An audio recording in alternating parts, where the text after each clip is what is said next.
The sound of Oxfordshire. Of Oxfordshire. The Breakfast Club with Sophie Law.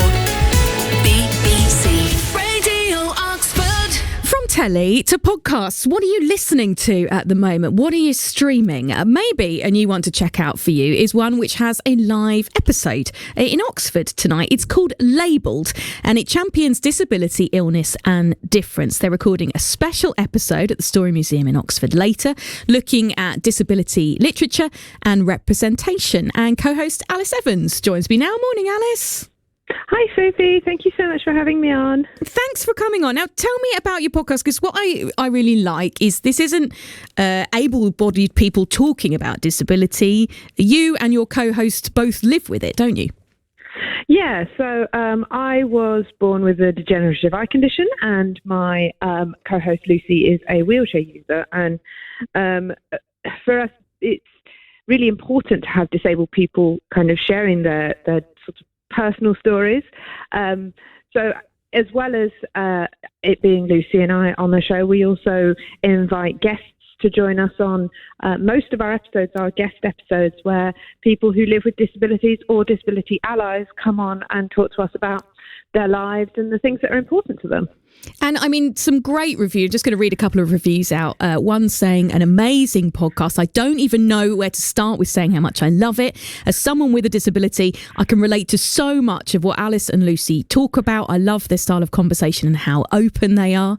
Another one saying, perfect combination of funny, relatable and educational. And I guess this is the thing, Alice, I guess this is one of the main points is do people who don't have to use a wheelchair or a guide dog think enough about, stuff like pavements and getting around and accessibility?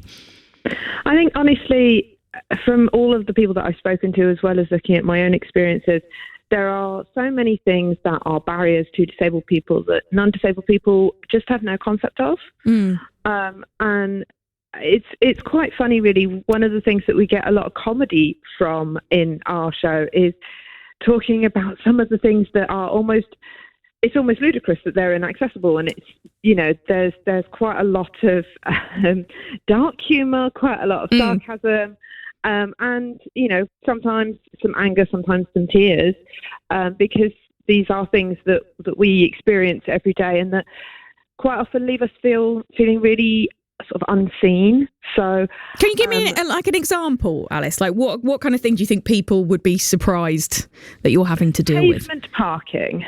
Okay. Pavement parking is a real issue for people with a variety of different mobility needs. So as a guide dog user, my dog finds it quite stressful when there's people parked on pavements, because for her, it's not where she's expecting to see a car.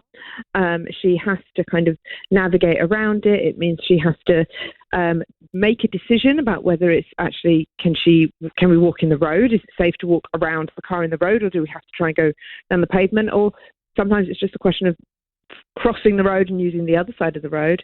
Obviously, if you're a wheelchair user, you have a lot of similar problems. And it's, if you use a walking aid like a cane or something, you've got to navigate that extra space. It may mean going up and down curbs as well, which is a challenge.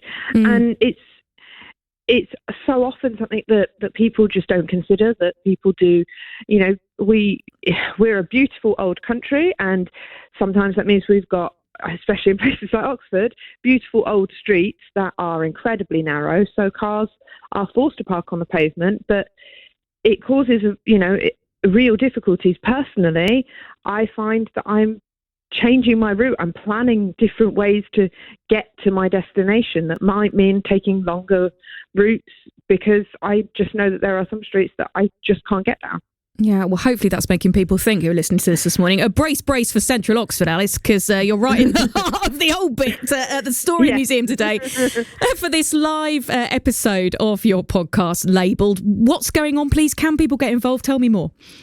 So what we're doing today is we're recording on location with an expert guest named Julia. She's a literature academic. She's joining us all the way from New York City to talk. We'll be talking about we're going to be talking about the history of American mental health institutions and the mental health system. So it's going to be a pretty heavy episode. But we're looking at it through the frame of the 1960s novel One Flew Over the Cuckoo's Nest. Brilliant. And so when's that happening? Can people turn up? Do you have to book? So we're just on location, just kind of the show today, but the episode's going to be out in April. Brilliant. And we will be doing a live episode with an audience later this year to celebrate our 100th episode. Oh, brilliant. Congratulations. Well, enjoy Oxford Thank today. you. I hope you don't encounter too much pavement parking, Alice. Good to talk to you. Alice Evans, the co-host of the lABLEd podcast, which is doing a live app at the Story Museum today. If you're not following us online yet, Just search for BBC Radio Oxford to join the conversation on Facebook. tag us with your incredible photos of Oxfordshire on Instagram. And keep up to date with the latest from Oxfordshire on Twitter. Filled with Oxfordshire's latest news, Pictures, videos, and more. Just search for BBC Radio Oxford and give us a follow on Facebook, Twitter, and Instagram. BBC Radio Oxford.